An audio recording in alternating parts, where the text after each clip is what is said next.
Hello, hello. I'm going to go ahead and get us started. I'm filling in for Shah Osha today, who coordinates the art lecture series. My name's Jocelyn. So I don't know, I'm honored to briefly introduce the art lecture series. I've been participating in these as an audience member for nearly 3 years as a student here, and I found the lectures from a wide-ranging creative disciplines to be a constant source of insight and inspiration. So I'm just really grateful that they happen. There's actually a really beautiful resource, a years-long backlog of recordings of these that are accessible through sites.evergreen.edu/art lecture series, and I invite everyone to check that out. And all that's made possible by the wonderful work from the electronic media team. So thank you for all the work you do. And we have one more lecture in this spring series on May 21st from Dawn Cerny. She has work in the Frye Museum in Seattle right now that's through June 22nd. So you have time, you have the next couple weeks before her lecture to go up there some Saturday and see it. I highly recommend it. But without further ado, I'm going to introduce Miranda Mellis, who will introduce our speaker today.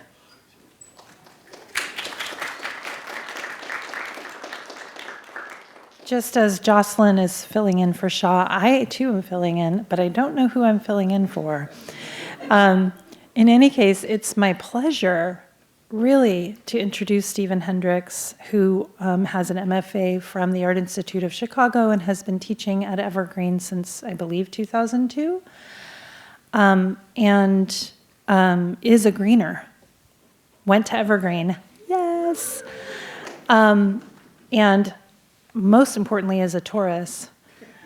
I'm guessing with a Libra rising. But, I can't be sure, maybe Aquarius.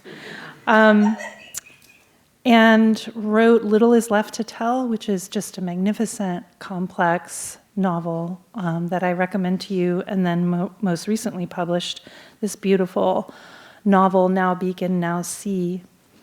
I'll read just from the back. Sasha is stabbed.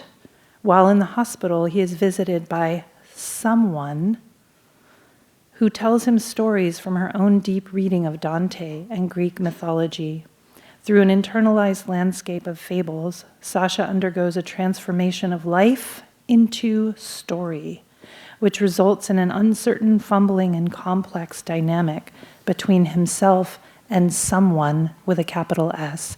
Please clap for Stephen Hendricks.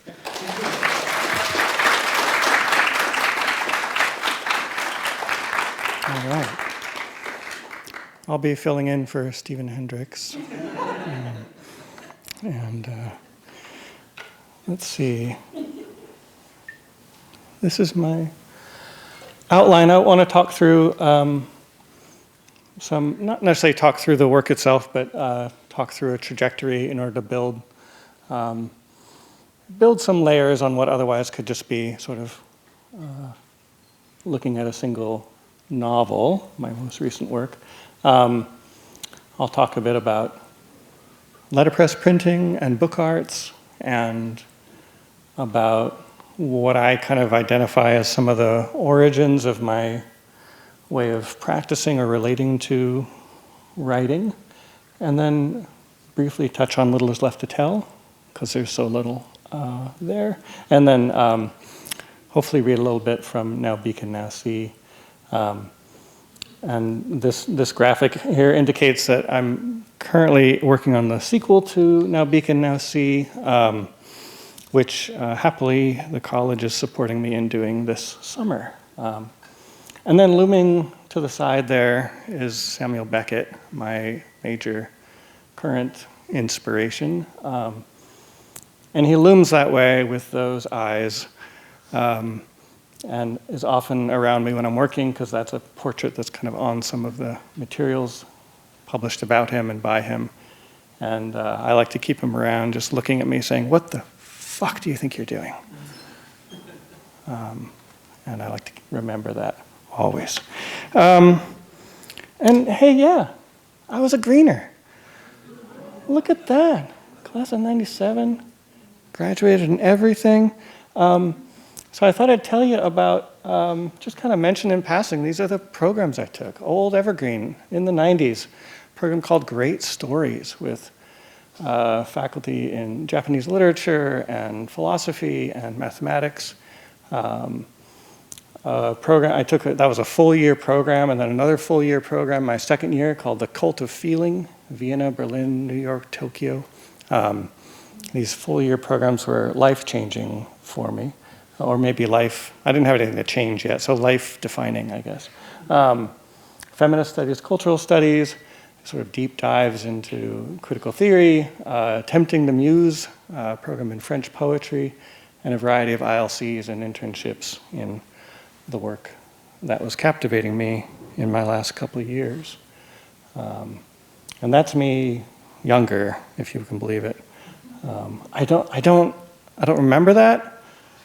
I don't certify that as genuinely what I would have worn and I would have done, but the evidence is there nonetheless. I wanted to sort of, since I was thinking about these old days, I wanted to just sort of mention some of the faculty that most affected me as a student. Not all of them for sure, and not all of them were Googleable with good images, so I couldn't include them, but I decided to include the ones I could find. At the top, Don Finkel and Charlie Tesk were a couple of my first faculty, and they were sort of long-standing evergreen, well, dinosaurs, we'd call them, I suppose. That taught me quite a bit. And then Hiro Kawasaki, an artist who taught me a lot about writing, in his own way of saying, like, well, I don't know anything about writing or literature, but I'll do what I can, and it did enormous good for me.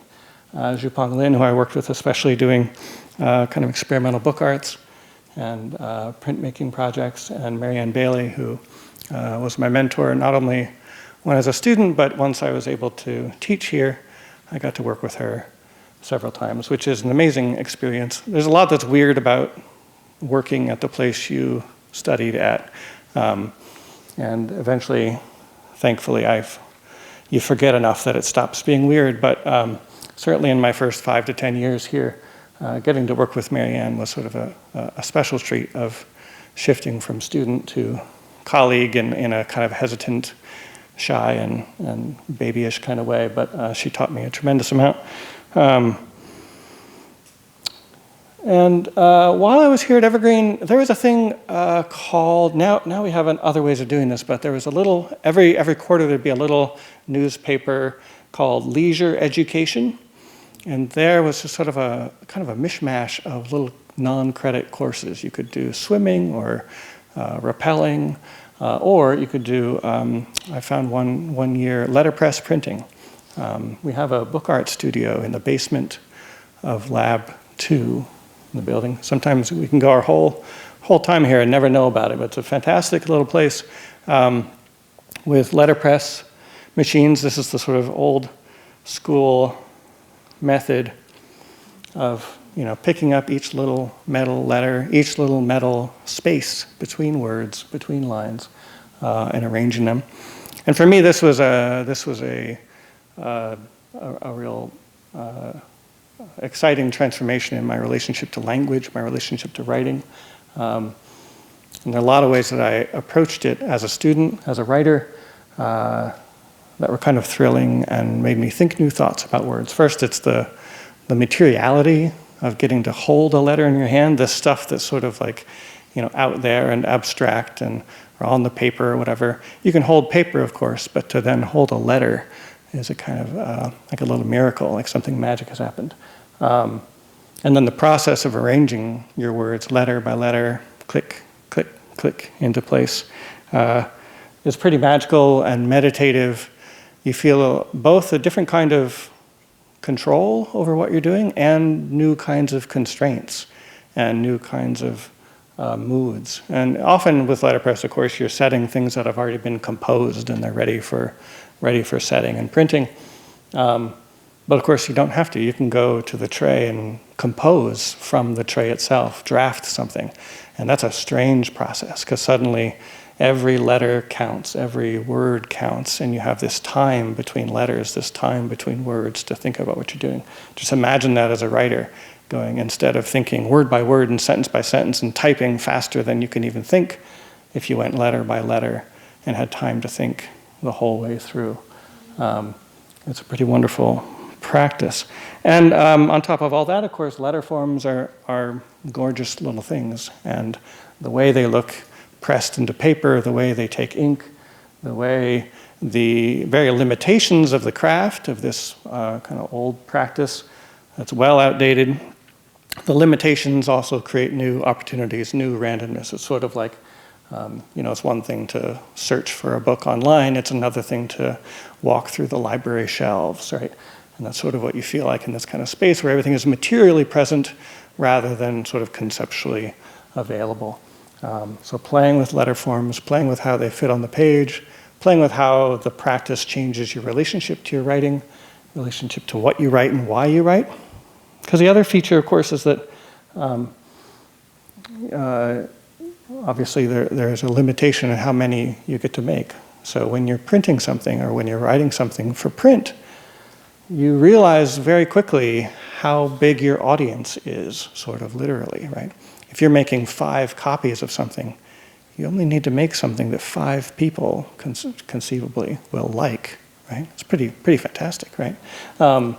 So forget the marketplace, forget any need to feed some magical imagined audience. Think about just these books, just these pages, just this poem and how it will live on a single piece of paper or on 10 or 20 pieces of paper. The audience changes. And that kind of thinking also, of course, reconnects one with another great energy in art making, which is to remember that, or to feel, not remember, but to feel the way in which this is not something I'm just sort of making for some abstract concept of art or some sort of desire to distribute them to some invisible people, but that these are potential gifts, right?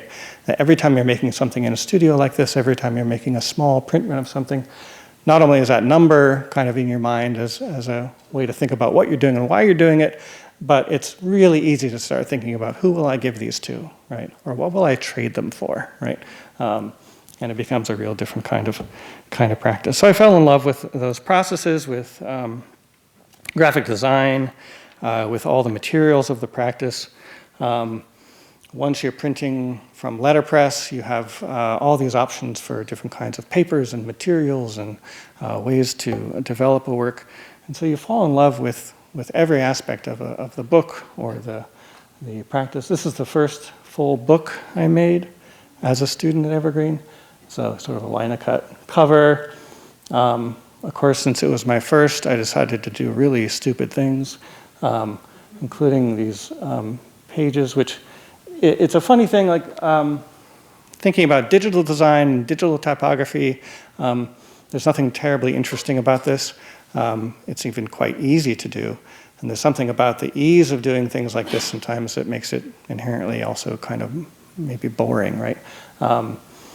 But with letterpress, what you can imagine is each of these little dots, each little letter, each little form is sort of floating in a space, but not a negative space. It's a space I have to fill with I have to fill the empty space with metal, right?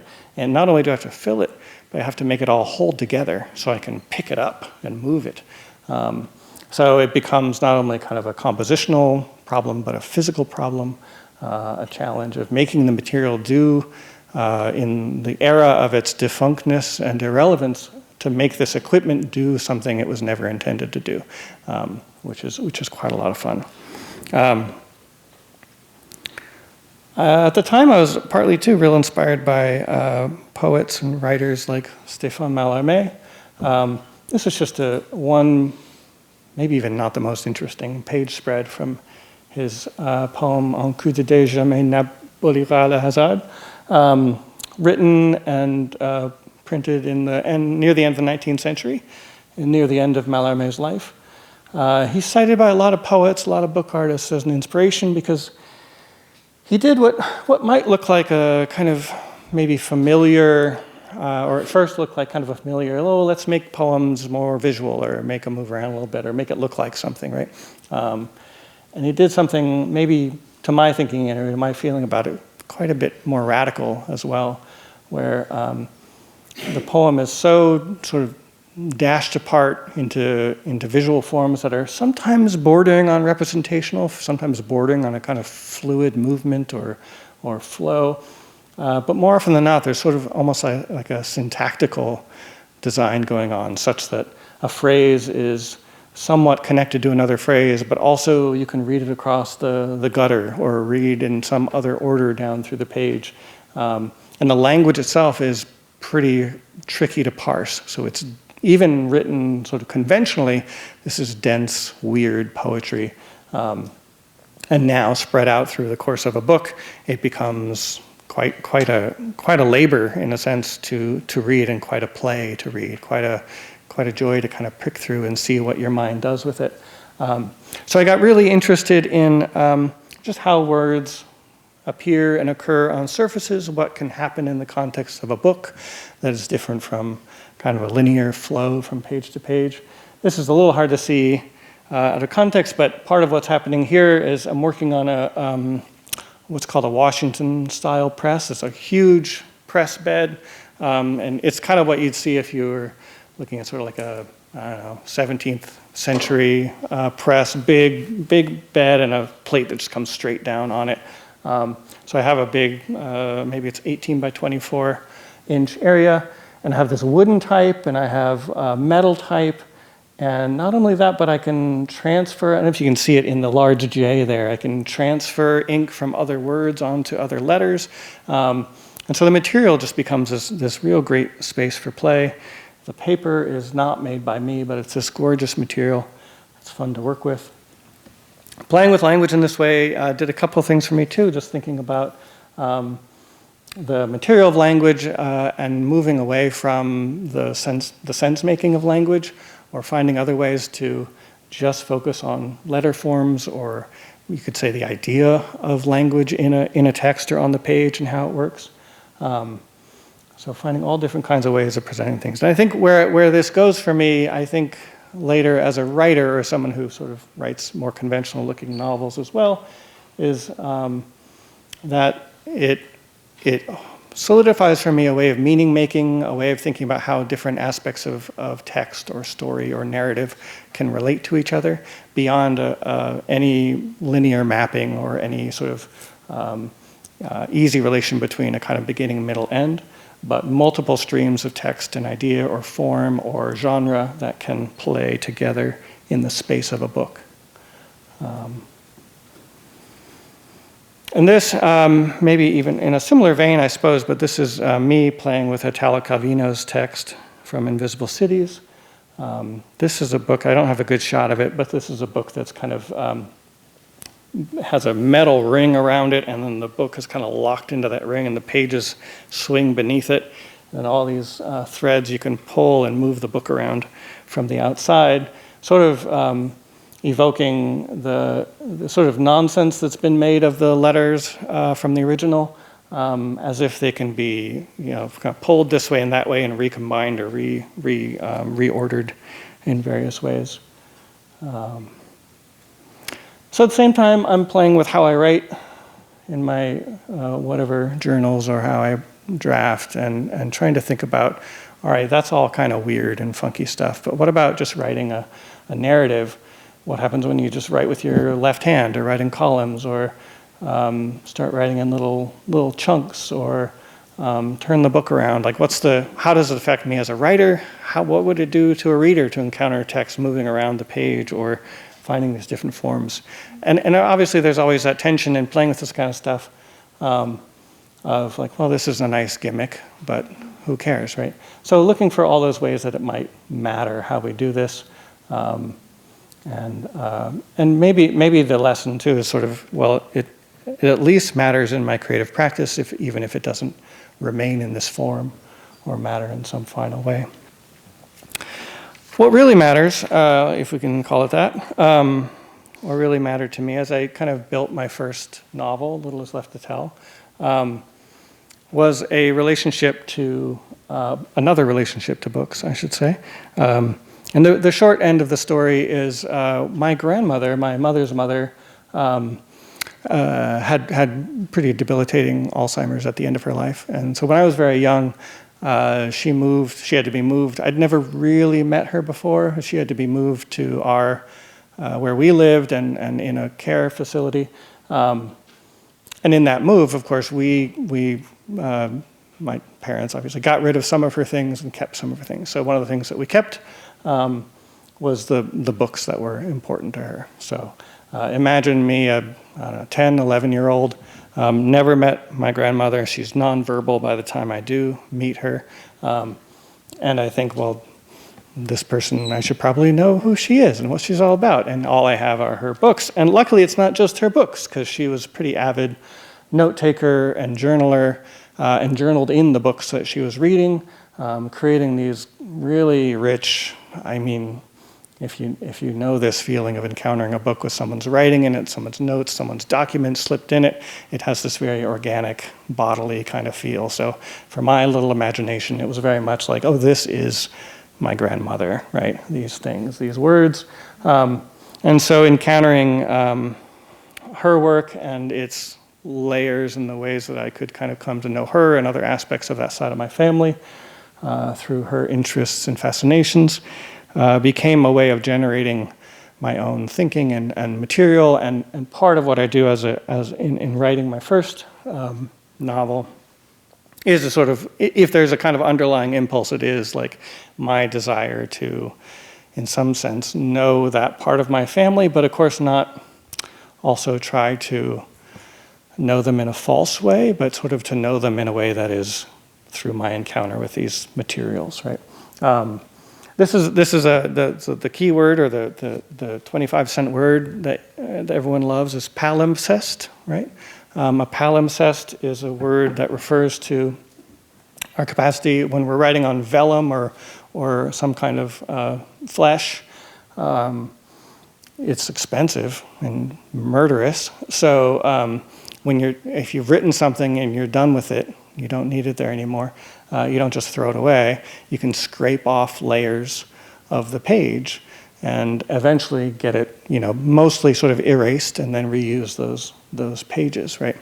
But what remains after that process, or after several iterations of that process, are still the slightly visible and still by technological means available layers of different texts. And so palimpsest is a description or a word that indicates that the presence of those layers, right? So in this kind of material, of course, and this just kind of random example, I became interested in those kinds of layerings of text. And as I was initially working on my novel, I structured it as, let's say, polyvocal. So a kind of narrative proceeding on the right-hand side of the page with something akin to, maybe it's like stage directions or commentary or almost like collage coming in on the other side of the page. And thematically, it becomes a way of thinking about how the narrative progresses, how the desire for the narrative kind of pushes it along or reflects on it or wonders about it. And in a sense, I was interested in the failure of narrative, interested in how storytelling, especially storytelling about our lives, can obliterate our I don't know what to say, our richer memories, our less sensible memories. I was always fascinated as a kid with how people figure out how to tell stories. Like if someone says, "How was your day yesterday?" I feel like for a long time I was like, I don't know, like what would I tell you? So learning the rules about what we're supposed to tell each other versus what really happened is a pretty weird growing up experience. And I felt like I needed to sort of in some sense not know those rules. So I was really interested in how the problem of a story emerging in a text like this can be resisted by the characters, something the characters might even simultaneously want. Like in this case, a character wants to understand what happened to another character, but if understanding means losing something else, then maybe it's not. Anyway, that kind of complexity. The novel I sort of finished it and then moved on and then finished it again and then revised it and then kept on revising over years. I hate to say this. And actually, I love to say it. I love to insist that it's okay to spend 10, 20, 30 years on projects like this. And that, in some sense, some writers, some artists, they do spend that time, but along the way, everything they make is sort of like, yeah, I made that, that's good. Any one of these drafts might have been okay as a novel, but it took me 20 years to really build it. In that time, one of the things that slows you down, I guess, is kids. But I'm real glad I had them. One of the things that was happening as I was continuing to work on this novel and teaching at Evergreen, things like that, I would tell my kids bedtime stories. And in addition to reading them stories and their demands for book after book, I would make up stories. Once it's time to turn the lights off and really close our eyes, we get to just tell stories. So I developed a young rabbit character named Yasha, named after my mother's first dog or childhood pet. Yasha the rabbit, and started building a little rabbit world in those bedtime stories. Meanwhile, I encountered this book of my mother's, Français pour les jeunes, a little primer on French language learning written in the 1950s, where you meet some mouse children, and we have their bedtime routine, so we learn the vocabulary of bedtime and whatnot. And then no sooner have they gone to bed than their house explodes in a Zeppelin attack. Mother is blown clear of the house and lands in the Zeppelin of the attacking army. But the mouse children are there, abandoned in the house, and they have to figure out what to do. I thought this was a wild but understandable theme for a children's book in the 1950s. And I thought, too, I mean, if you look at these mouse children, they look like they're really struggling between mouse and anthropomorphic, right? They're kind of right on the edge, right? That always fascinated me. It fascinates me in Playmobiles, this young mouse child and her more animal siblings, her younger siblings. So I started playing with those ideas, and these ideas about rabbits and the former sort of drafts of the novel Little Is Left to Tell sort of merged and got me into the final version of it. I'll say one other thing about that, just on the level of like process and moving on in your projects, which is that I got fed up with what I'd written. I was real sick of it. I'd been trying to publish it for a year or two, and was just sort of done. And I thought, okay, well, I got to do something. I'm terrible at writing short things, short stories. Doesn't happen in my brain. But I told myself, I'm just going to write a short story. I'm just going to take some of the core ideas in my novel, some of the core images. I'm going to compress them. I'm going to be really Aristotelian. I'm going to say it's all going to happen in one weekend. I'm going to make it all happen at once. We're going to just go right into the deep dive on this thing. And so I started doing that, and that became the new draft of the novel and became a 400-page short story. So that combined features of the old story. It combined a version of the rabbit bedtime stories and this explosion and whatnot. And then I'm sort of showing a sort of maybe my favorite part of the process, which is once I've generated all this material, this raw clay of a draft, right? Then I like to see it all at once and think about it spatially, start to see all of its interconnections, partly because I tend to not have like a real strong plot through line. So I have to see it in other ways. I have to see other patterns, other dimensions of the work in order to make sense of what I'm doing and try to understand my own kind of impulses and explorations. Let's see, where am I? And I do a lot of diagramming, a lot of trying to map out things. One of the things about these diagrams, that maybe they don't work kind of on their own, but what they help me work through or kind of find in my own thinking is some experience of sort of like mapping my own intuitions that I didn't even know that I had. So trying to explain the work to myself, trying to see the relationships between things enough, trying to interpret it in a way. And what I often find as a work is coming into its own form is that I find I've done things that I didn't know I'd done that are working, right? Like, oh, like, hey, this is already there. Or here's an idea, and oh, yeah, I already expressed that somewhere. And here's an image that's suddenly important. Oh, it does have this sort of resonance throughout the text. So I find that the work starts to kind of congeal and cohere within itself. I thought I would read just one little segment from this. And it's from, so we've got these rabbits, and they've been traveling. They're they can't be in their homes anymore. There's dangers abroad. And eventually they're going to get themselves, I do a lot of these dumb literary things, literary allusions, but they find themselves at the home of Virginia the Wolf. I love Virginia Woolf, and so here she is. You might know the story, the little fable of the wolf and the three kids, the three like goat children, where the wolf tricks the kids into coming out of their house and devours them instantly.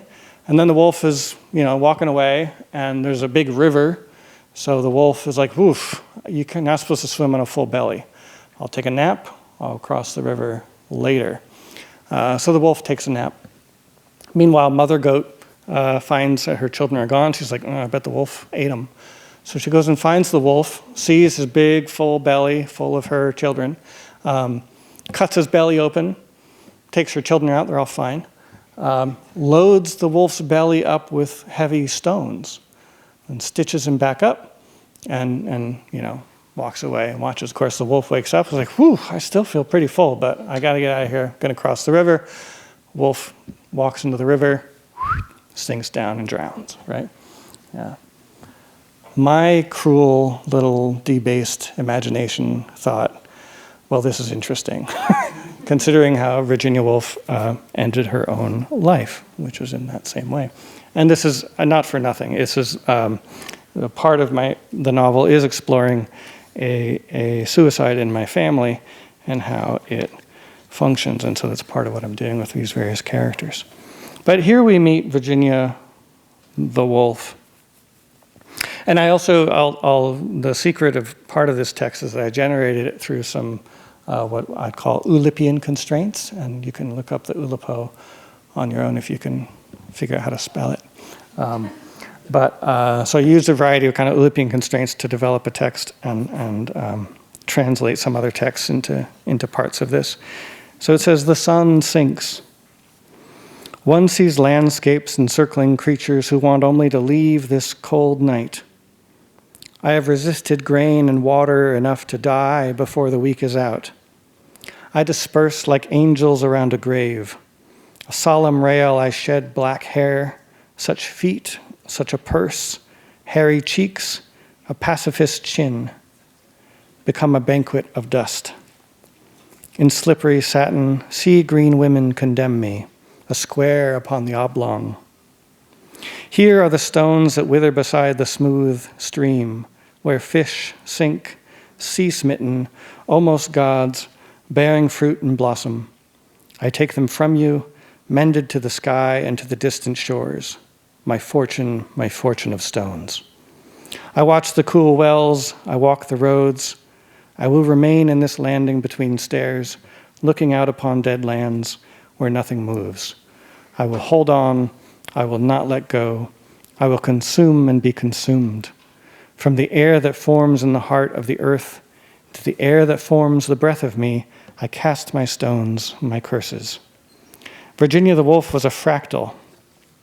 If one looked closely, if one were able at the composition of her flesh, one would find them, hundreds, millions of wolfish jaws gaping, and there in their throats a veritable plague of bacteria-like Virginias, smaller than small and wandering about, prowling in sinister ornaments that knew all she knew, waiting in their own wild orbits. Every moment a nation of them was sloughed off, scraped against a wall, shaken into the distance when she was cold, when she scratched, and they formed infinitesimal piles of life all over the house and grounds, every moment, yet they'd never be used up. The whole world might already be filled with her, inside and out. So the rabbits get to Virginia the Wolf's house, and it doesn't go well for them till the end. It's a happy ending. Oh, yeah, and there's some pictures. You wanted to see pictures of book pages, right? That's what you're here for. I also brought some of my favorite reviews. These are little snippets. This book was so damn strange for me that I quit at around page 226. It was so bizarre. If you're capable and up for entering a totally bizarre, imaginative world, this is your book. This was a tough read. Huh? Left me scratching my head. The story demanded too much concentration. I like that one a lot, because, goal accomplished. Not the enjoyable escape I normally expect from a book. Thank you. It was just a little too demanding for me and left me floundering. So if that's your thing, I recommend it. All right. Let's see. So more recently, then I wrote and got this book. The Kern Punk Press is a really, really cool small press. I recommend checking it out. And they are also, if you are a writer or you like looking for sort of those weird pockets of the publishing industry, Kern Punk is under the umbrella of Asterism Books. And just looking through all the presses that Asterism distributes gives you a lot to dream about and look into. I stole the title, as you probably know, from Samuel Beckett's Molloy, Unfathomable Mind, Now Beacon, Now See. What's in my pocket? Oh, wrapper.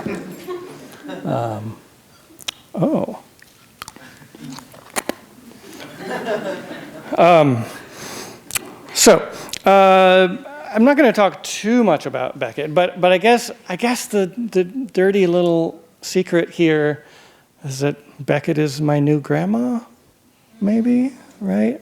This is the feeling. Don't we all kind of do this? Like, we look for all our various family members, or we try to make them our family members. I can't claim any real connection to Beckett except for my undying love, but here he is looking at me as he does, like, what the hell are you doing? When I first started, when I had nothing else to do, I thought, I guess I could write something about Beckett. And I thought I would write a novel, like a regular old novel, like a story about his experience as a writer before and during and after World War II, which is quite interesting and sort of dramatic, right? And it seems important to understanding his life and work. I even went to Samuel Beckett's summer school in Dublin, which was amazing. But there I found out that one of the folks there knew someone who was working on just that book. Author Joe Baker has a book called A Country Road, a Tree. So you can certainly get that. But so she'd already done it, so I was like, oh, I guess I won't do that. Or, there's two thoughts, like, okay, now I can't do that. Or, now I am freed from that. I don't have to do it. Someone's done it. I can do something weird, right? I also kind of started a screenplay, which I still kind of have in my mind, because the film about Beckett that came out a couple years ago, you've probably all seen it, looks terrible. I haven't seen it because I can't bear it, but it got panned by Beckett scholars, and it just looks ridiculous. Anyway, so I might still write that. But it freed me up to be weird. It freed me up to sort of say, all right, what am I really doing? And to remember, too, that Beckett didn't like being biographied. He didn't like sort of deep interpretations of kind of his life or work, or just being the center of attention in that sense. But ironically, Beckett was very interested in the lives and thought of other authors. So he loved thinking about Samuel Johnson, about Immanuel Kant, about Descartes and about Dante. So I thought, well, the way to play with Beckett is to try to think about Beckett as a reader, to think about how Beckett read things, what Beckett read, to kind of follow in some of those footsteps and see those readings through a Beckettian lens, and then sort of ask my own questions for myself and pursue my own response to those texts. Sort of simultaneously responding to those texts and to Beckett. So there's a lot of research that kind of led me for the first approach primarily to Dante. Beckett was a big fan of Dante's comedy, kept it around him all his life, and loved it for a lot of different reasons. So I looked into Dante's life a bit, to Dante's major works. And then, of course, I'm looking for Beckett's appreciation for Dante in his life and works. I guess I have one more admonition which leads me to sort of process. Beckett says, art has nothing to do with clarity, does not dabble in the clear, and does not make clear, as some of you know, right? And I love this line just sort of for all the reasons, but also I think, for me, I think of lack of clarity does not come easy, I like to think. So this isn't about being spurious. It's not about like, oh, anything counts, or you can be just random and therefore be unclear. I think that, for me anyway, I like to think of myself as trying to earn my lack of clarity, right? I have to find some kind of deep, unclear foundation for what I'm up to or what I'm building. And that part of that is working with some structures and systems and patterns until those patterns sort of allow me to sort of overflow into something I couldn't have done without them, but have to do in some other messy way. So I started with, this is just sort of a way to represent a kind of patterning I was doing based on a little bit on Beckett, but mostly on Dante. Dante was very interested in kind of numerological structures and patterns throughout the Inferno, Purgatory, and Paradiso. And so playing with some of Dante's obsession with 9s and 3s and patterns like that, I started creating a kind of overall structure for the work, and then used it to think about various symmetries and repetitions and ways that narratives can flow into each other. I've always been really interested in the prospect that rather than having a story go from beginning to middle and end, that stories that are more or less unrelated can actually sort of finish each other, or at least talk to each other through the text. And that's sort of what I pursued here. I can show. You're familiar with chalkboards around campus. It's more of my kind of sense-making process as I try to sort out what I'm up to, and finding ways to see all the pages at once and start seeing how they're ordered and organized. This is a sort of stage after the patterning, after making a mess, and then trying to see the mess I've made and figure out, as Beckett says, we have to find a form that accommodates the mess, right? So finding the form that comes from the mess I've made. And so I do start with Dante. What does this say? Right, in Dante's Vita Nuova, just a few poems shy of revelation, after the horrible mid-text death of Beatrice, the poet watched a young woman in her window, through his window, where he was set to read and write just as depicted on his tomb, each hand in a different book. And he saw in this woman's disposition a grief symmetrical to his own over her own recent loss of a similar kind. And in the illusion of shared grief, he began to love her with a welling, alien, wanted and unwanted love. What emerged was a voice embarrassed, hovering in exile from itself, the poet of love and death, the pilgrim in the forest. So if you don't know, this is referencing, of course, Dante's early work, the Vita Nuova, where he writes about Beatrice, this person he didn't really know and probably didn't really love, but was the sort of object of his love poetry, who died in her early 20s. And it kind of messed with Dante, I think, or I like to pretend that it messed him up a little bit. And they didn't really quite know what to do as a poet with this, and he struggled through a kind of grieving poetry. And then after his exile, which came some years later, wrote the comedy, the Inferno, Purgatory, and Paradiso, where he is sort of simultaneously the poet of that work, of course, but casts himself as a kind of pilgrim in the forest. So knowing that Beckett loved Dante, I wanted to thread my own responses, my own play with Dante through this novel and think about what Beckett might have done in response to Dante and what I will do in response to Dante. And this involved creating also my own sort of Balacqua. So there's a character named Balacqua in Dante's comedy, and this is where Beckett gets one of his first kind of avatars. His first main character is Balacqua. My Balacqua is named Sasha, and is sort of a jerk, sort of an idiot, and as some of you will understand right away, and as the summary on the back says, Sasha gets randomly stabbed on the street. And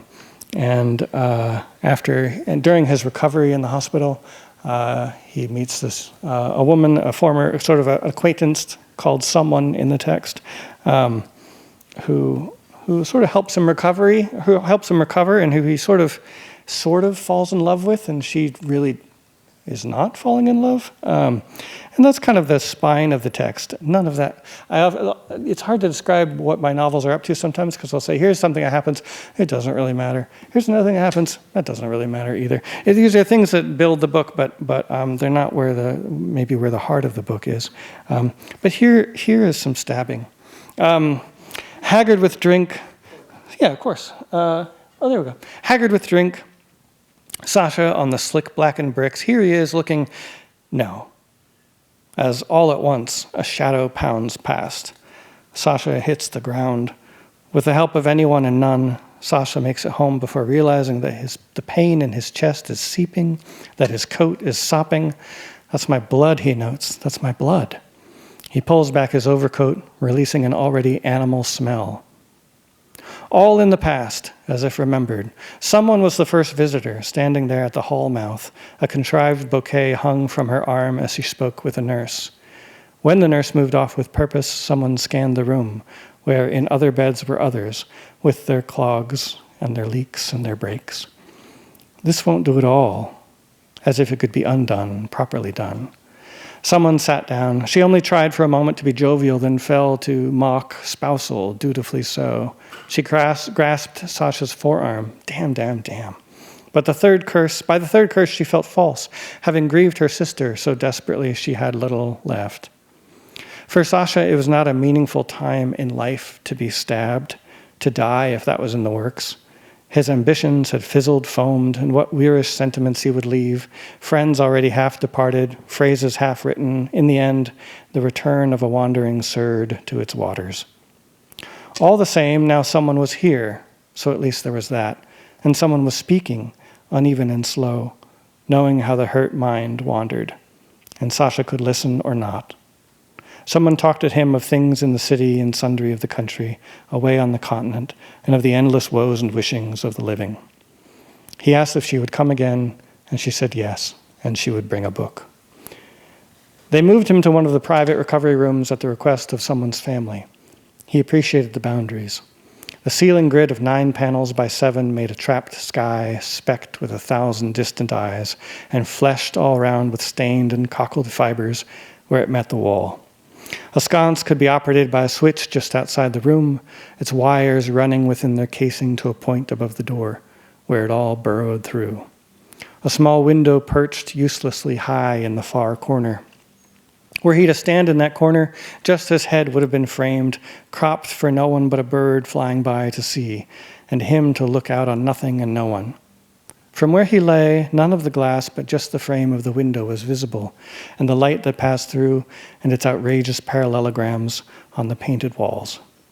He watched in the waning and the return of day the kaleidoscopic host of soft spectra, all sprung from the same geometry, a Euclidean dance begun in the depths of solar fugue, on full display for him alone in this tiny box of a room.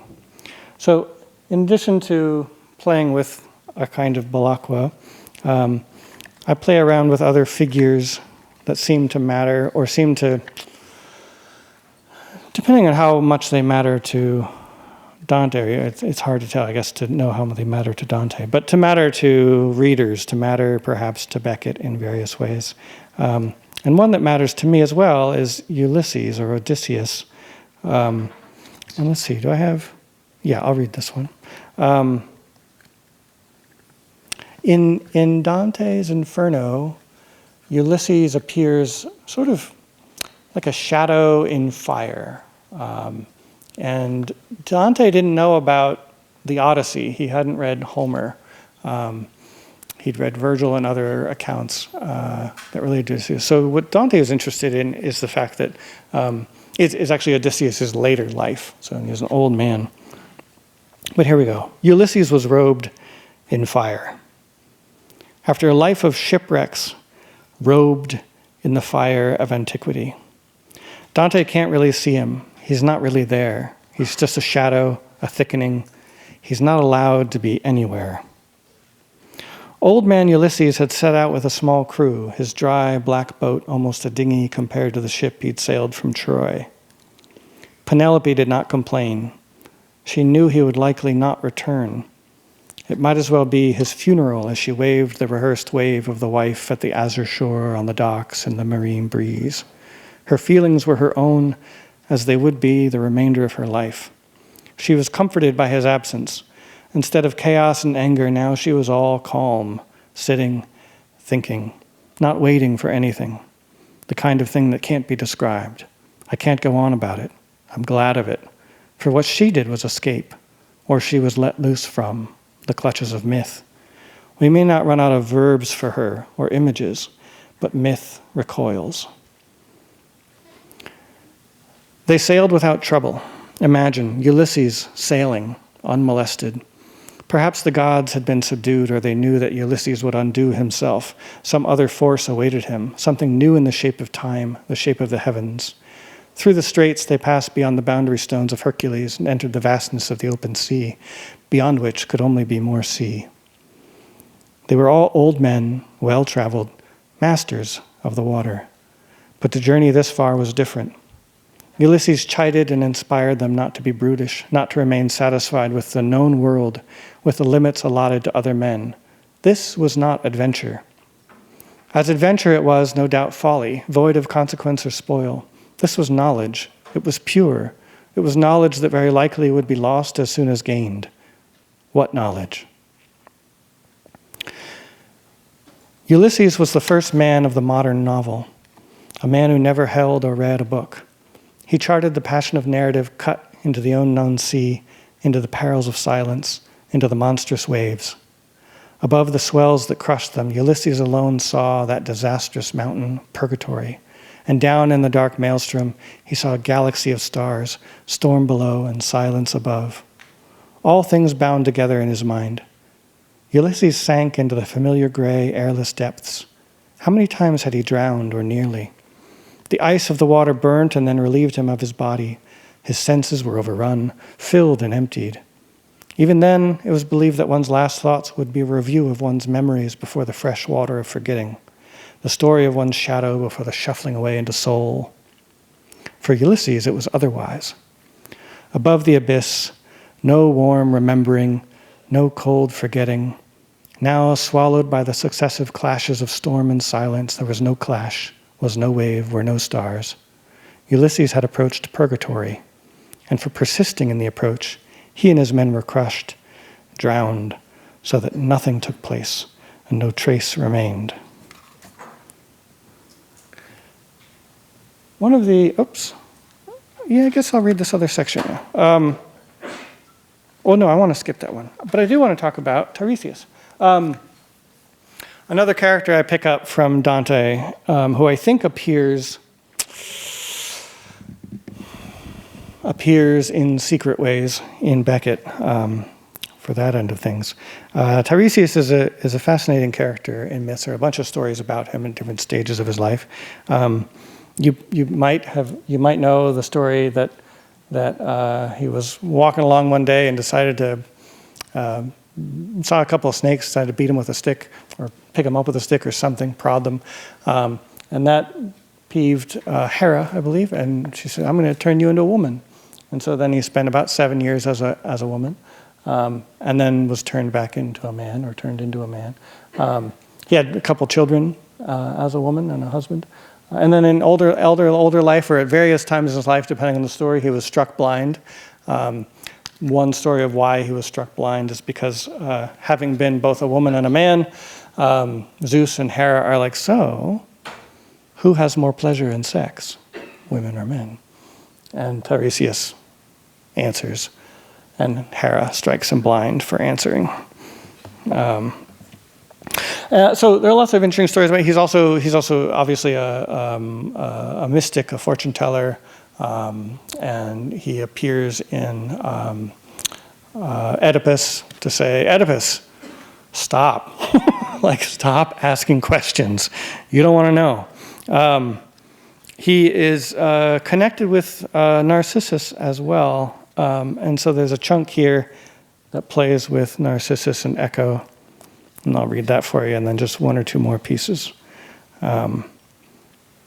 Sasha had thought that Narcissus was the son that the old seer Tiresias had always wanted, but someone had told it otherwise. Narcissus dreamt into being a father, a blind, fortune-telling, too old father, a father who, for 7 years, had been a woman. Though respected in other caverns beyond life, in Dante, Tiresias has his neck twisted back beyond breaking, drools and weeps down his back, going around with his like in hell. Narcissus was gorgeous, desirable, sensitive, intelligent, full of his youth. He had no interest in women or men. Claimed his fatherly Tiresias, if e'er he knows himself, he surely dies. Tiresias will unstrike the match of self-examination again with Oedipus. Seek not thyself. Truth is pain. Some truths must be buried. The special stillness of the pond was a matter ripe for elaboration. A deception, a mirror, a doubling, a mate, an inward gaze, a descent, a self-regard, a betrayal. No one knows. Narcissus is not doomed by a character flaw, but is compelled to unravel his outer curse, that he is desired by others, but is disinterested, remote, unwilling, and in his reflection he sees another who recognizes his indifference and desires it, and knows for the first time the flare of one's own absence. It is a mythic problem, not a historical one, allegory, not plot, the kind of fate shared by creatures who could not exist, never existed, but are carved out from our condition. Meanwhile, Echo lingered in the hallway that was not a hallway. It was also a cavern, a lava tube, and a ridge of sky against the horizon, the arc of a planet, the dried husk of a river, the primal air of slippage and mystery.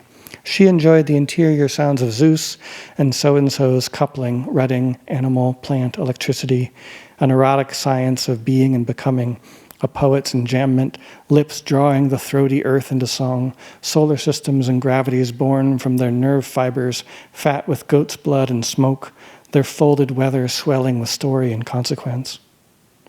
If Hera came near, it was Echo's job to detain her, beguile, and weave drama or gossip, misdirect.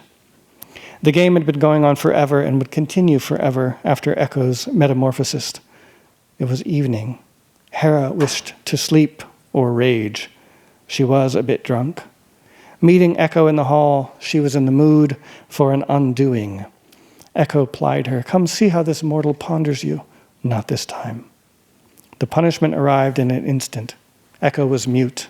Not just that, wordless. She felt a briar in her throat, a knot in a rope, blood clotting the Trojan beaches, and then, searching her tongue for words, realized what was missing. Nothing emerged from the internal soup of her being, empty graves within her, around her, nothing but nameless hollows, her memory a gallery of fleeting deformations, ungraspable blooms. Her face wailed, hands to her mouth to hold, teeth to bite what might be kept. Hera spoke, and the sudden shock of language again in the world instantly understood, a flash of torn air. No more stories from you. Echo's joy was convulsive. From you, she repeated, filled unwittingly with agreement as her body produced the sounds, then a nothing of ash on her teeth, acid in her memory. Echo fled into that same forest, that same anti-labyrinth as Narcissus. Her love for him distracted him, disgusted him, and there they croon into always their lonely, mimetic non-being. And another bit of fun I had with Beckett and a little bit of research was not only his play with Dante in Vita Nuova, but one of Beckett's early sort of failed novels, never published until after his death. He included just a little bit of an allusion, like a line, a throwaway line in a sense, or you might think, that says, like so-and-so in the thing, right, or whatever, a little metaphor for someone. And I thought, well, I don't know what he's talking about. I better go find out. Once I found it, it was a fairy tale by Madame d'Aulnoy, called The Bluebird. And it's like a lot of fairy tales, sort of a virtuous stepdaughter tortured by various people in her family or outside of her family, wants to marry a prince. Prince is transformed into a bird. Princess goes to talk with someone else, gets put into a prison. Tree is filled with knives, things like this. Typical fable, fairy tale. So Beckett uses just a slight little allusion about the main character of this story named Florina. But once I'd gone and read the story, and then went back and reread the Beckett, suddenly it was like, oh, it's not just a one-off allusion. He actually is then scattering tiny little bits and pieces of this story throughout the section, right? So there's Beckett. I get to watch Beckett as he takes the story, digests it, and then turns it into these little specks and trails and breadcrumbs, you might say. So I played with that. It's a lot of fun. It kind of emerged as part of this overarching narrative of Tiresias and Tiresias's children. And I'll read a bit of that section. How are we doing? Okay. Before the moon was the moon, it was a mountain surrounded by the sea. It was so massive that it dragged the earth through its orbit in wild swirls. It was so battered by the winds, by the sun and waves, by its own perilous scraping through the limits of the atmosphere, that it gained a reputation as the home of the dead. We needed only follow the river to the sea, cross out into the wild waters, and then all the forces of nature would propel us to our destination. Eventually we arrived at the temple where Tiresias, the old man who was our mother, stood in wait in his body of stone. Sasha said, "You stole our mother from us." Manto said, "You were honest with us, and yet still all was false." Tiresias replied, "I'm still your mother, and I've been your mother 1,000,000 times over. It is true, dreams have made me a liar. Repetition corrupts me." Sasha said, "You let our father die over and over. You let me go out to the sea all those thousands of times. Why did you never save us?" Manto said, "You watched me walk away into the wilderness. I can imagine your pain over and over. I'm sorry I never changed my mind." And a bit later, Tiresias says, "The moon, you will find, is not barren rock.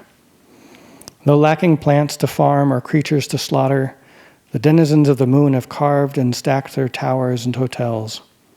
As much as they build or dot or mar or carve the mountain, from any distance the alien country feigns abandon. Needless of food or water or sleep, you will see how those people busy themselves in the most patient manner. None more patient than the dead. The way is easy, for we have fared its spiral for centuries." There on the mountain we found quietude in the library, took up lodging there, perhaps the best years of our lives, if we're calling it that, seeking among the seekers. Whenever we emerged from the collection, we commanded respect from those who were hungry for memories. We spent some time touring the citadels of the moon, relating the stories we had memorized, adapting and combining them. We returned to the library. Out again, return again. Thus we were formed, like candles sunk into the written and the dead. Our new home went on circling the planet for ages, soon empty but for our library, casting its echoes against the world below, nets of sea and light. And I'll share just one of the little joys of this process. There's a bit in La Vita Nuova by Dante. It's this poem near the end, I'd say. Love's pallor and the semblance of deep ruth were never yet shown forth so perfectly in any lady's face, chancing to see grief's miserable countenance uncouth, as in thine, lady, they have sprung to soothe, when in mine anguish thou hast looked on me. Until sometimes it seems as if through thee my heart might almost wander from its truth. Yet so it is, I cannot hold mine eyes from gazing very often upon thine, in the sore hope to shed those tears they keep. And at such time thou makest the pent tears rise even to the brim, till the eyes waste and pine. Yet cannot they, while thou art present, weep, etc. So the fun thing about this is fun, I guess, is that there's a famous speech monologue, a very frenzied monologue in Waiting for Godot, Beckett's famous play, where this line and a couple other little moments, waste and pine, becomes one of the refrains that's returned to again and again. The monologue is very sort of, like I said, kind of frantic, sort of musical. It has these repetitions throughout. Waste and pine, waste and pine. And these are little things that, of course, there are tons of ways that we can see Beckett reflected or Dante reflected in Beckett, and other things reflected in Beckett. So I'm always tracing these things. But it's always great to have just that little nugget of like, like in someone's, as if Beckett, my grandmother, had actually underlined waste and pine, and I'd found it in my library and said, oh, you were here, right? I can do something with that. So I'll read you just a little bit that I kind of derived from this Dante moment and the Beckett moment. And there's something to not look at. Listen. I've always been sick and wounded, even as an egg or a child, or at my most vital. I wonder how much our lives are the same, sisters twined to one story. I want to weep, but I know all you'd hear is useless, mournful song. My eyes pour out my senses and carry what life I have left, nothing but tears until memory clouds you from me, so that I waste and pine, waste and pine. Are you not me? Are you not the very someone to whom my heart has ever been lashed? Were we not so long a time together, yet so long alone, that we cry with the same pity, that we hover in our numbed hearts, cower like children, forever seek one another? I can hardly think any more. My thoughts come so dumb, so dull, carry nothing. It is death or love or both here to finish me. So that pent tears rise, so my eyes are dry and still my eyes waste in weeping. My tongue too, burdened with words, of which you have only the melody, begins to tire, and my mind carries only the shell of reason. My thoughts, less mine, are those of the storied bird, far over the sea, quick-eyed and hungry, mending reflection with the vapor above, ferrying on sails without wake or will. And I think that's all I want to tell you today.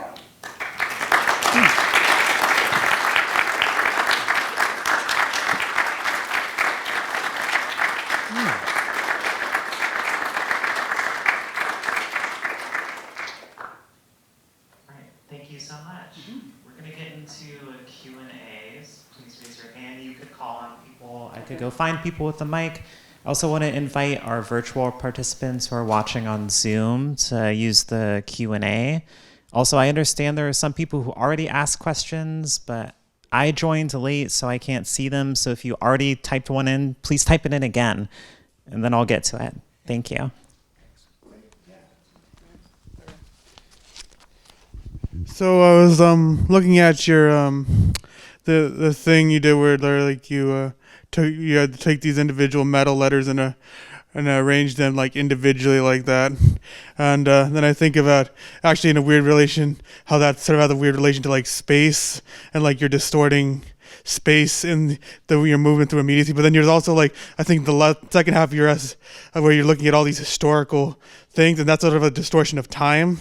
So there's this sort of like, and there's like then the one thing, maybe there's like a, I don't know if you think, but like the distortion of space is something that you kind of engage with, sort of like you want to go in something immediately, but then you distort it like with space. So, but like the immediacy is distorted. But then when you look at these historical figures, oh, well, you have think you know what they are, but then you reflect on it. So the mediation is distorted in the time. So that like there's this double distortion of the space and the time, where like you take these historical like artifacts and like think of like how I'm sorry, this is a rambly question. I don't actually know. Like I had like it's more like a fuzzy like head space of like associations and comparisons. I'm thinking, but I'm thinking of like I don't know. Like for example, I like think of memory, for example, as a weird type of spooky action at the distance. Is how I think of memory. And this space is sort of like, and I think of space as like this concentrating in and deconcentrating energy field. So it's like this sort of an interplay of weird spontaneous communications of forgetting and remembering and fluctuations of like concentration and relief. And I don't know. I guess what's your thoughts on all that? That's just a lot. If I could phrase that into a question. Yeah, I mean, I would read that essay. Yeah, I think that sounds great. Yeah, I wonder if I have other thoughts. I mean, it's a great. I mean, I love just kind of steeping in those kind of networks and those distortions, as you say. I think that's a nice way to think about it. Of course, maybe what comes up to me most, or maybe in a peculiar way, is that distortion of playing with these different texts across time, and the attendant kind of awkwardness of it. Like they're on some level, like I like thinking about Beckett staring at me as I do this. I'm like, I have no right to refer to Dante, right? I haven't earned it, right? I have no right to pretend to, like work alongside, or there's this implication of like I'm working with Beckettian material, working with Dante-esque material, and there's a little bit of a like, maybe it takes a little bit of rebellion, a little bit of accepting the distortion, a little bit of like jumping into all that weird immanence and distortion and separation of time and space, to just accept that I'm allowed to play with these materials. And I think there is some kind of awareness in kind of the very material work of book arts and of just having books around as a source material, and the act of writing and writing as a kind of reading, of course, is one of our program themes. That I'm happy to think of this as my writing, and I'm also happy to think of this as I have read some stuff and here's what plopped out of my face. Like an electric clock where the thing just moves in a steady stream. Yeah. And then we see time moving. Yeah. It's really uncanny, but really relieving and gravity is like I get with like I was. Nice. I like it. I'm going to pivot to a Zoom question real quick, and then I'll find someone who has their hand raised next and pass on the mic. But Gloria asked, what tip would you give to one on how to organize chapters that have been written over 5 years, like into the development of a book? Like, what do you do? Yeah, tips. What I do, I guess, maybe this isn't a tip, but what I did quite a lot, in fact, with my first novel and somewhat with the second, is, again, sort of, you can think of it as a physical process. I think for me, it feels very physical, very material, of like moving parts around, moving puzzle pieces around, right? And I would effectively move a chunk of writing to the beginning and see how that different beginning kind of like, push some kind of tide or some kind of conceptual threads through the whole thing to see kind of what happened. I think my internal image for this is always like, those Calder mobiles, right? These are wires connected to kind of abstract shapes, right? Or just say a chandelier, a weird chandelier. If a chandelier is on the ground or a Calder has fallen from where it belongs, you can kind of grab any piece and pick it up and see what dangles, what form is achieved by picking up by a certain piece. I have my internal metaphors for the work is not terribly narrative, right? So, or the narrative push of it comes from a certain kind of collage, a certain kind of quilting sort of behavior. So a kind of mania for juxtaposing lots of different things to kind of find rhythms or find relationships between otherwise not necessarily compatible units, if that makes sense. So it's a real physical, crafty thing where I'm both in a kind of mode of composition, but more than that, or hopefully more than that, I'm in a mode of like just discovering what happens as I lay these things out. So, and it's the great thing, like the horrible thing about writing is drafting, right? Because I'm a terrible writer, right? But once I've written a bunch of shit, right? Then I can be like, okay, now I'm a reader. Now I can read it and I can move it around and I can see what happens as I kind of turn the kaleidoscope and see things fall into place, right? So I think key words from here are quilting, playing, looking for patterns, kind of stuff. And knowing, I mean, the core of narrative experience, right, is trying to imagine the reader's kind of attentive and intellectual and emotional transportation through the work and how that's going to feel for them. So whatever you establish in the early part of a text or a narrative is sort of setting a tone that then the reader builds from as they enter into the process of reading. Yeah. Thanks, Gloria. Yeah. Another question here. Yeah, someone there.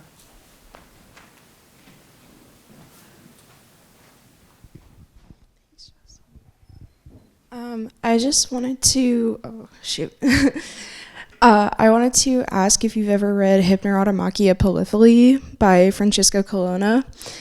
All of the reviews on it are like exactly like the reviews you read of your book.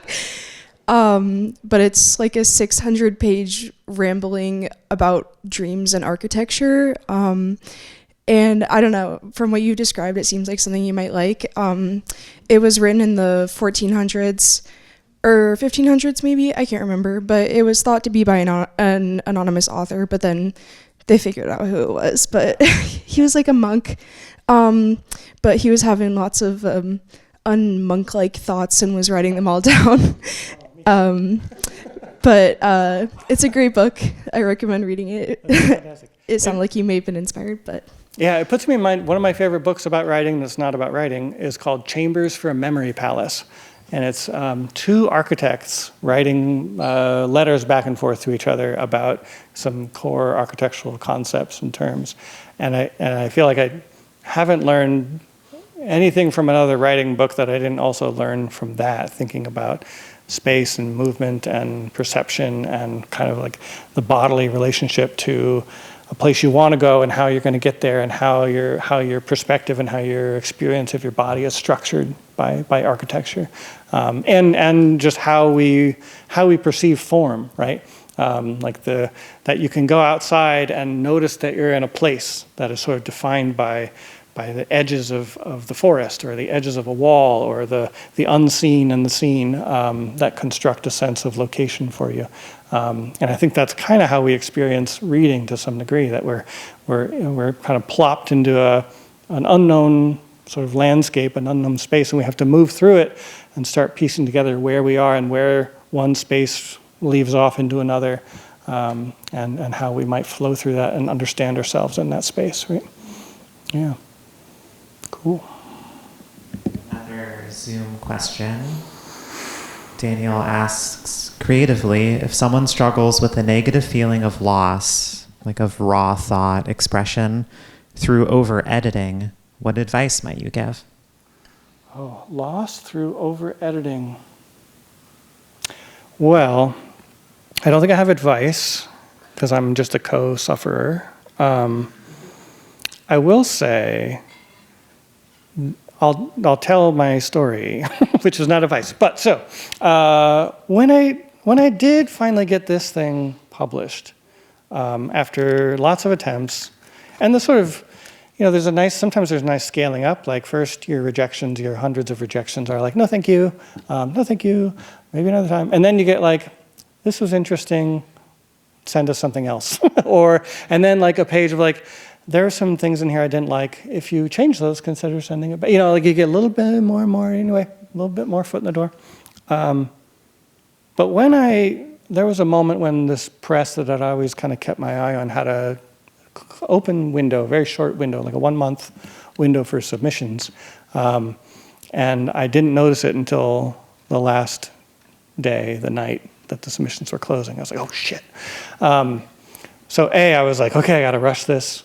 I just got to get something done here for a query letter, right, for a proposal.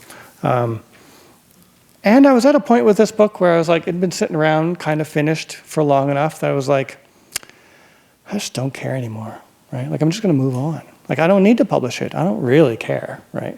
I'm done with it. Like, I'm actually done with it. Like, normally, if I've not published something, right? Like, if this were suddenly like unpublished, I would be revising and revising and revising, and this too in a way. But like, it's only publication that can stop you from continuing to write and edit and revise. And I'm interested in the idea of loss from it because I feel both ends of it. I feel the loss of, I would feel a loss in the process of editing, of like all the versions that I've gone through, all the struggles in different versions that kind of end up being cut away. And I sort of feel a little loss of like, oh, I don't get to edit it. Oh, I mean, I could, but you know, I don't get to keep working on it. Like I could make it better. So when I wrote that query letter, to put it again, I guess I've already like, you know how you have to break spades in spades? You can't. I've already said shit, so I can say I had no more shits to give. Right? I was like, this is a shot in the dark. I'm just gonna go for it. And it's that moment where instead of being like, please look at my book, or like, you know, I'm sorry to bother you, or like, I'm hoping, like, this is a novel about, like, I was just like, I'm just going to write fucking real, right? It's going to be real in this moment. And I wrote a really awful query letter in terms of the standard query letter. Like you're supposed to follow a form and keep it short and quick and be like succinct. And I just went off. I wrote like a 5-page query letter, sent it in, just like, I don't care. And just a few days after that, got the call. I was like, I really enjoyed this query letter. Like, thank you. Please send the rest of the book. I was like, God damn, what's the secret? So I think there was obviously for me a sort of like, I don't know, there's something in you that has to sort of get done enough or be ready to move on in order to really say what you've done, right? Like it's really hard when you're working on a novel to say, for me, it's hard for me to say what I'm doing or why or what it is really. I like to talk around it instead of talk about it. That was a moment of like, I had already detached enough from it. I was sort of like, I've done my process. I'm moving on from this. Now I can really tell you what I think of it, right? Or what I think is going on. And so I think there's something about that. Maybe in relation to this question, there's something about deciding whether you want or don't want that kind of relationship, a relationship with a publisher, right? If you're editing and suffering through editing and not also enjoying that suffering in some way, then maybe it's time to move on to something else. But if you're also looking for a relationship to a publisher, it's sort of like a new level of suffering, right? Of like rejection and reconsideration and renewal and finding that place in you that's able to authentically talk about your work to someone so that they believe you. Right? There's nothing less believable than a letter that perfectly follows the format, right? To me anyway, right? A query letter that follows the format. So maybe that's an answer. I think we probably have time for one or two more. Is there someone? I saw a few. Who really? I was like, I don't know. Don't make me decide. Oh, I decide? Well, I saw Freya, and then, yeah. At the top. Up top, and then, yeah. Earlier, you showed the mind map that you sort of use in your creative process for "There's Little Left to Tell," and one of the names that came up, or the terms that came up there, that you also mentioned later, was Oedipus, and was it Oedipus or Odysseus? I believe it was Oedipus. And I guess I have two parts to my question. My first was, was the sort of corollary psychoanalytic complex an influence in your creative process there? And the second part of my question is, if it was, how do you approach connoting sort of these philosophical influences while only doing so peripherally, without like, direct explication? I think without I think without my being able to kind of go back into the details of that for myself in a way, what I do know about myself is that in some sense I think of all of that as myth fodder. And I think of a mythic sort of oral literature process that's very much about a kind of capacity to take ownership over those stories, right? So rather than thinking of it as a settled insight into something, to take any piece of that or any kind of narrative system like that and think of it as variable, as playful. And so taking ownership of it means being able to kind of write my way into it kind of dumbly, in a way. And maybe the dumbly writing away is a kind of psychoanalytic candor, right? Sort of, let's see what happens when my brain plays with this, right? And I think there's an edge of your question that's about like how to present it, and I think I don't try to be sneaky, right? Like I think you probably heard some elements there where I'm like I'm pretty obvious about sources. So I'm not like, and obviously Virginia Woolf, for instance, will have some resemblances to Virginia Woolf, but not all resemblances, right? So I'm sort of taking, like for me, Virginia Woolf is kind of a mythic figure.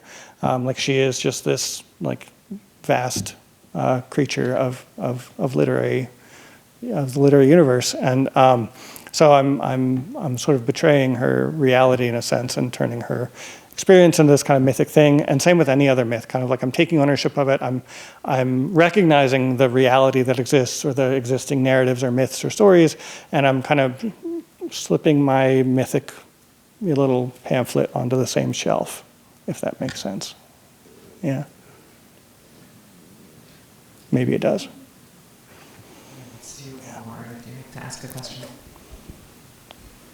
I was thinking a lot about the review of your book that said this demanded too much concentration. Uh-huh. And I'm curious about your thoughts on what books are demanding or asking of readers, or what your books are asking of readers or yourself, or, you know.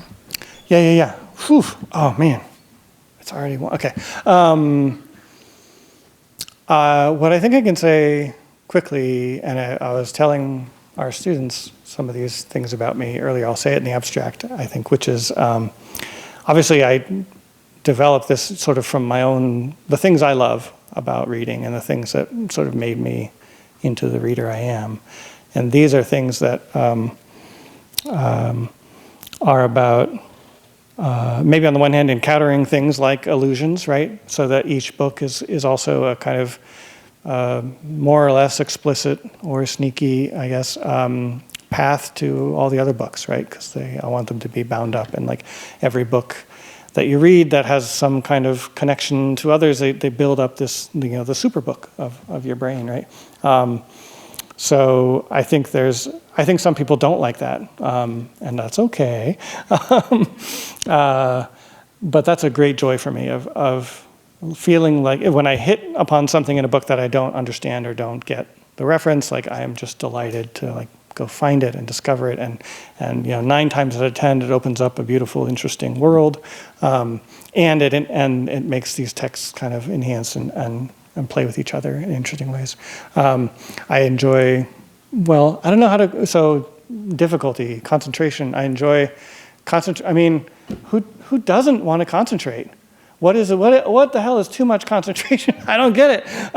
But so I love. I mean, there's cheap ways of thinking about it. Like I like to be swept away by a book. I like to forget that I exist because I'm reading a book. But I also like feeling like I have to bring everything to it, right?